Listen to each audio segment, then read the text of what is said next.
Hello everybody, today is getting cooler. Christmas season is coming. Today, I'm going to show you one of the most popular dish in Korea during winter season. It's called Kimchi Jigae. It's spicy soup, makes your body warm. Here is the ingredients. To make Kimchi Jigae, we're going to use fermented kimchi, pork belly, green onions, onions,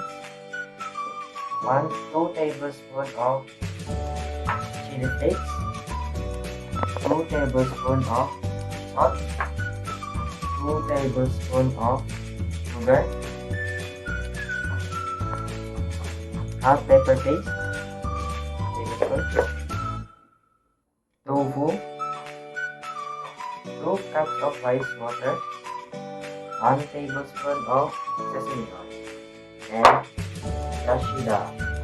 This is a Korean seasoning powder. Now, let's start. First, we're going to put our kimchi.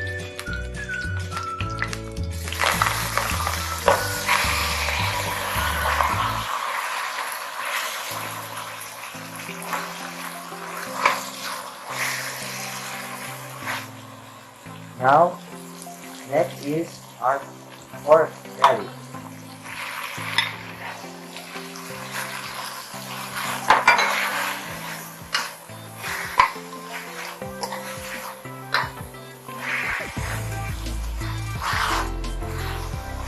Now our onions.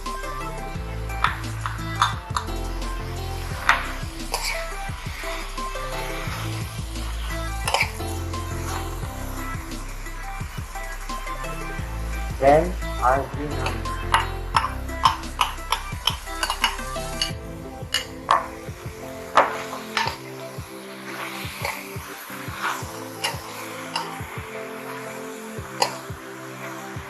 Then we put our water rice.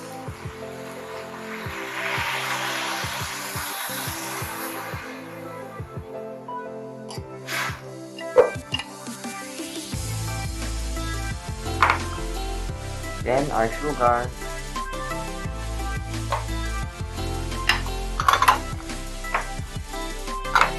And our salt.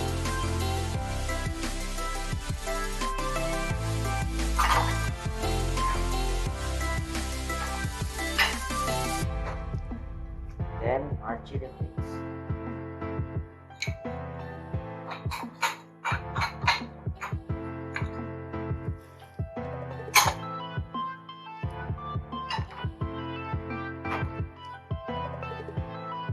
Then our half. Then our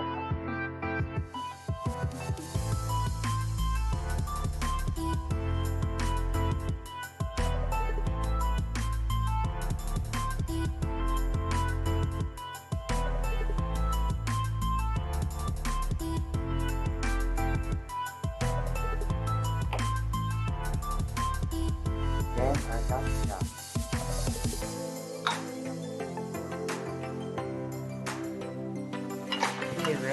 Then we wait until it boils. When it's boiling, I will add the sesame oil and the tofu.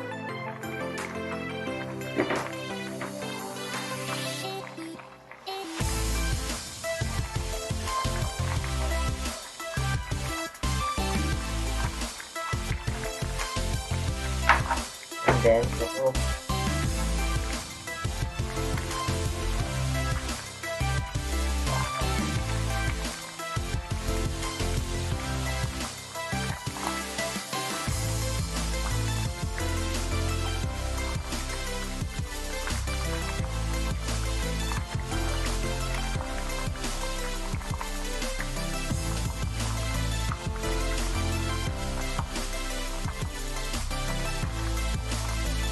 For 1 minute.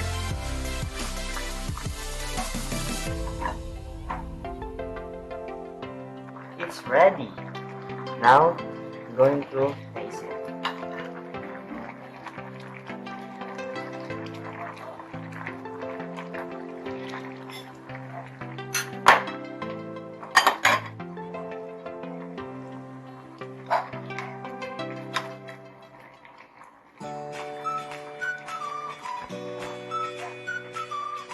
Mmm, delicious. It's perfect for a cold season.